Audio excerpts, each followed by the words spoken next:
साहेब, आज महानगरपालिका निवडणुकीचा कार्यक्रम निवडणूक आयोगाने जाहीर केलेला आहे. सुप्रीम कोर्टानं 31 तारखेच्या निवडणुकीचा कार्यक्रम घ्यावा अशा सूचना दिल्या होत्या.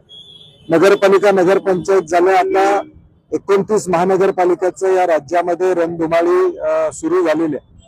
काही जिल्ह्यांमध्ये 10-10, 11-11 वर्ष या निवडणुका झाल्या नव्हत्या आणि लोकांना आपलं महापालिकेला मतदान आहे हे लोक विसरून गेले होते आणि सुदैवाने आता निवडणुका लागलेल्या आहेत. आम्ही काँग्रेस म्हणून निश्चितपणे या निवडणुका ताकदीने या ठिकाणी लढणार आहोत.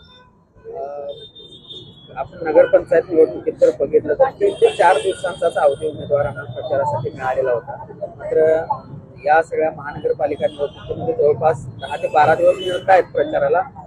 कसं बघताय? नगरपालिकेचं भौगोलिक बघितलं तर मतदारसंघ लहान असतात, महापालिकेचे मतदारसंघ मोठे आहेत, त्यामुळे किमान 10 दिवस आणि आता प्रभाग झाल्यामुळं 4 उमेदवारांना सगळ्यांच्याकडे पर्यंत पोहोचायला थोडा अवधी चांगल्या पद्धतीने मिळणार आहे. परंतु मुळात आज जी मतदार यादी आलेली आहे ती व्यवस्थित आहे का हे बघणं अत्यंत महत्वाचं असणार आहे. निवडणूक आयोगानं जाहीर केलेल्या आहेत अनेक गोष्टी या मतदार यादीत, परंतु वस्तुस्थिती तशी आहे का? आज मतदार याद्या उपलब्ध झाल्यानंतर कळेल की दुबार नावं त्या ठिकाणी त्याचं काय केलेलं आहे. एकाच घरातली 4 नावं, 1 नाव बाजूला गेलेलं आहे आणि 3 नावं तिथंच आहेत. त्याच्या संदर्भात निवडणूक आयोग काय करणार आहे? आणि म्हणून आमच्या सर्व महाविकास आघाडीतल्या पक्षांना माझी विनंती आहे राज्यातल्या की या मतदार यादीवर ताबडतोब 2-3 दिवसामध्ये अभ्यास करून आपल्या काही हरकती असतील तर ताबडतोब द्यावेत अशी आमची अपेक्षा असते. मुंबई महानगरपालिकेमध्ये ठाकरे बंधू एकतर काँग्रेसला तयारीत आहेत, तशा पद्धतीने बाजूला ठेवून असं म्हणता येणार नाही. मुंबई काँग्रेसनं विचारविनय करून निर्णय घेतलेला आहे की स्वतंत्र त्या ठिकाणी लढण्यासंदर्भातला, आणि मग तिथली स्थानिक परिस्थिती, कारण की काँग्रेसचं तिथं स्वतःची अशी ताकद मुंबईमध्ये निश्चितपणे आहे आणि म्हणून त्यांनी स्वतंत्रपणे काँग्रेसला बाजूला केलं असं म्हणता येणार नाही. काही ठिकाणी आघाडी होणार आहे, काही ठिकाणी होणार नाही, हे होणारच आहे महाविकास आघाडीमध्ये, परंतु मॅक्झिमम ठिकाणी महाराष्ट्रामध्ये आपल्याला आघाडी झालेली दिसून येईल.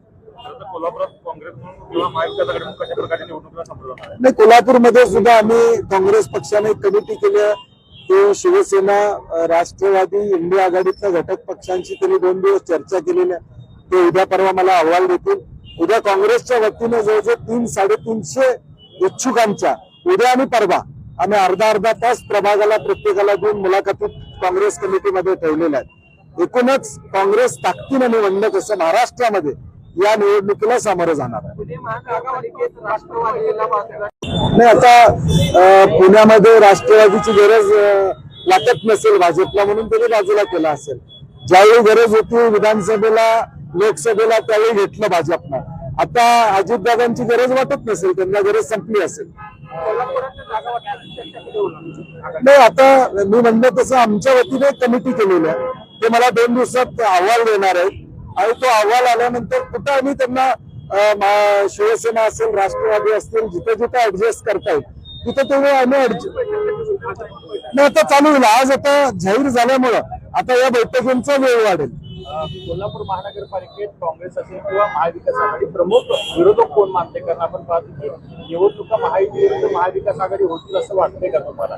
कारण हसन मुश्रीफांना जागा कमी देण्याचा एकूण मी म्हणलं तसं पुन्हा असू दे, कोल्हापूर असू दे, राष्ट्रवादीची गरज त्यांना संपलेली आहे आता, त्यामुळे फार त्यांचा विचार करतील असं भाजप किंवा शिवसेना करेल असं मला वाटत नाही.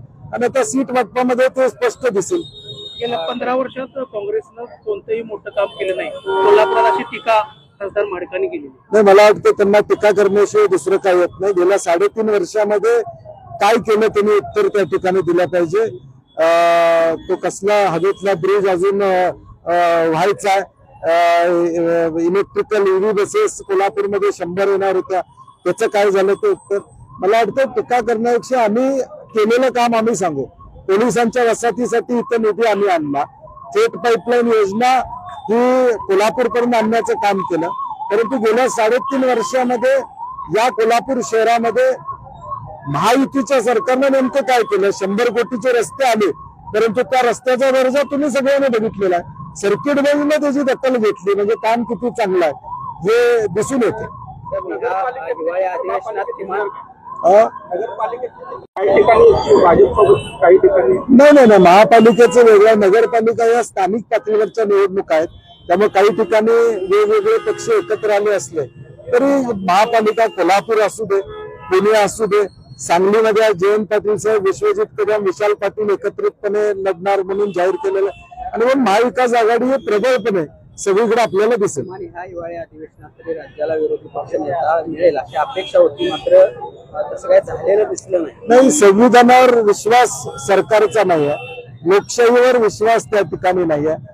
एवढं मोठं बहुमत असताना विरोधी पक्ष नेता पद विधानसभा आणि विधान परिषद देण्यामध्ये काय अडचण येते असं मला वाटत नाही. परंतु लोकशाहीवरचा विश्वासच विद्यमान सरकारचा नाही आहे हे वास्तव समोर येतं. तर पृथ्वीराज बाबांनी एक भाकीत केलेलं होतं काही दिवसामध्ये देशाचा पंतप्रधान हा मराठी माणूस असेल. त्यावर आज प्रतिक्रिया देताना धनंजय माणिक असं म्हणाले की देश पातळीवर काहीतरी घडामोडी सुरू आहेत. मला सुद्धा व्हीपसाठी फोन आला होता. काहीतरी घडामोडी सुरू आहेत देश पातळीवर आणि नाही म्हणजे त्यांनी त्याला दुजोरा दिलेला, थोडक्यात दुजोरा दिला असं म्हणायला हरकत नाही.